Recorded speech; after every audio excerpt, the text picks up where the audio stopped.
میرا نام مسعود چشتی ہے، میں لاہور ہائی کورٹ بار میں پریزیڈنٹ ہوں۔ میرا سوال آپ سے یہ ہے کہ اسلام میں مردوں کے برابر عورتوں کا کام کرنے کے حوالے سے شانہ بشانہ ہو کر کیا حکم ہے؟ جیسے کہ پہلے تاریخ اسلام میں سامنے آیا ہے کہ عورتوں نے مردوں کے ساتھ جنگوں میں حصہ لیا۔ اس حوالے سے آپ ہمیں بتائیں کہ موجودہ حالات میں، موجودہ دور میں جو ہماری عورتیں ہیں وہ شانہ بشانہ مردوں کے کس طرح کام کریں گی، پردہ میں رہ کر، اور اپنا پردہ بھی سنبھال لیں اور کام بھی کر لیں۔ یہ شانہ بشانہ تو یہ کوئی حدیثوں کے الفاظ تو نہیں ہے نا۔ شانہ بشانہ تو آپ کہہ رہے ہیں، آج کل تو لیڈیز فرسٹ کا نعرہ سنا ہے، تو شانہ بشانہ میں تو برابری ہوتی ہے، فرسٹ تو پھر فرسٹ ہوتا ہے۔ تو وہ جو جہاد الگ چیز ہے کہ جہاد میں جو صحابیات کی تشریف لے جاتی تھیں تو ان کا مقصود جو تھا حصول جنت، اور آج کل اگر عورت کچھ کرتی بھی ہے تو مقصود حصول دولت ہے، دونوں میں فرق ہے۔ اور اگر آج بھی جہاد فرض عین ہو جائے، آج بھی اگر جہاد فرض عین ہو جائے تو بالغ اولاد کو ماں باپ روکیں تب بھی، شوہر والیاں جو ہیں ان کو ان کے شوہر روکیں تب بھی جہاد میں جانا ہوگا۔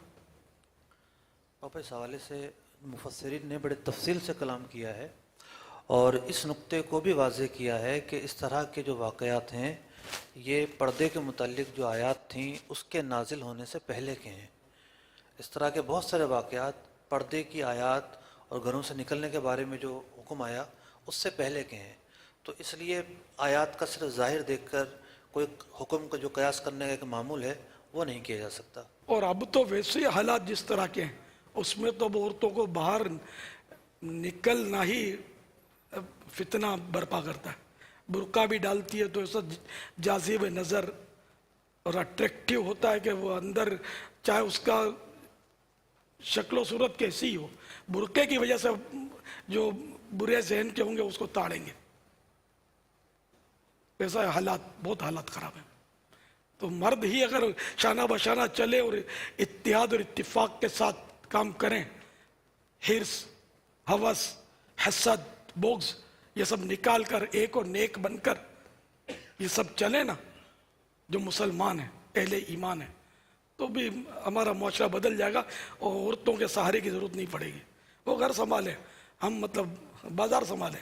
کیا پتا کہ کوئی مدنی چینل پہ بیٹھی کوئی خاتون کہہ دوں گا، عورت کہہ دوں گا، کہہ دے گا ہم گھر سنبھالیں، ہم باہر نہ نکلیں، تو ان کے لیے کوئی مدنی پھول عطا فرما دے۔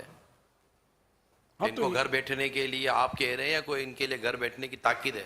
قرآن کریم میں ہے، پارہ 22 سورۃ الاحزاب آیت نمبر 33، ترجمہ قرآن کنز ایمان، اور اپنے گھروں میں ٹھہری رہو اور بے پردہ نہ رہو جیسے اگلی جاہلیت کی بے پردگی۔ اب دیکھو یہ کہہ رہا قرآن، اور بعض ترقی یافتہ، نام نہاد ترقی یافتہ شیطان کے چنگل میں پھنس کر کہتے ہیں کہ یہ مولویوں نے بڑا مشکل کر دیا، عورتوں کو پردے میں بٹھا دیا ہے، ان کو شانہ بشانہ چلنا چاہیے اور یوں بھی کرنا چاہیے، اون بھی کرنا چاہیے۔ تو یہ قرآن جو کہہ رہا ہے ہم تو وہ کریں گے، ہم آپ کی بات تو نہیں مان سکتے، ہم تو قرآن کی بات مانیں گے کہ مسلمان قرآن کا پابند ہے، جو بات قرآن سے ٹکرائے وہ رد ہے، جو بات حدیث پاک سے ٹکرائے وہ رد ہے۔ مسلمان کو ایسا ہی ہونا چاہیے، اپنی عقل کے گھوڑے نہیں دوڑانے چاہیے، کہ عقل کو تنقید سے فرصت نہیں، عقل کو تنقید سے فرصت نہیں، عشق پر اعمال کی بنیاد رکھ۔ واللہ تعالی اعلم برسولہ اعلم عز وجل وصلی اللہ تعالی علیہ وآلہ وسلم۔ صلوا علی الحبیب صلی اللہ تعالی علی محمد۔